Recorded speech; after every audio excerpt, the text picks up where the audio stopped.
Have you ever laughed at someone, only to discover later that life was quietly watching? Today's story proves that every action creates a consequence. David was one of the richest businessmen in his city. He drove expensive cars. He lived in a luxurious mansion. People admired his success, but very few admired his heart.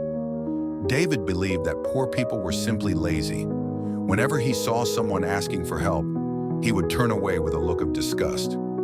One cold afternoon, David stopped at a busy street after an important meeting. Near the entrance of a small bakery sat an elderly homeless man. His clothes were worn. His hands trembled from the cold. Softly he asked, "Sir, could you spare a little food? I haven't eaten today." David looked at him and laughed. "If you worked harder, you wouldn't be sitting here begging."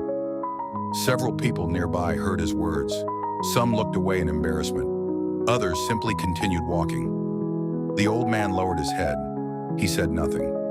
At that very moment, a little girl, no older than 10, walked toward the old man.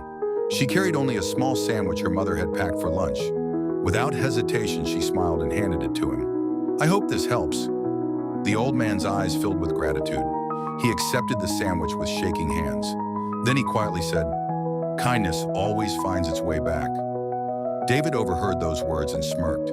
He thought they were meaningless. He drove away, convinced he had already won in life. The next morning, David arrived at his office expecting to sign the biggest business contract of his career. It was worth millions. His team had worked on it for months. Just minutes before the meeting began, his phone rang. The client had canceled everything. An unexpected investigation had exposed unethical decisions inside David's company. Investors withdrew. Business partners disappeared. Within days, the empire David had built over decades began to crumble. For the first time in his life, he felt powerless. Weeks later, while walking through the same street, David saw the little girl again. This time, she was standing beside a community center. Volunteers welcomed families with warm meals and medical care. To David's surprise, the elderly homeless man was there too. He was no ordinary beggar.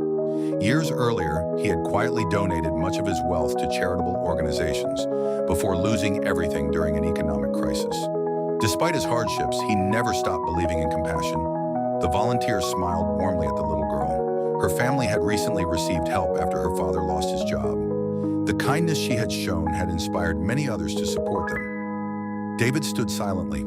For the first time, he understood that true wealth was never measured by money.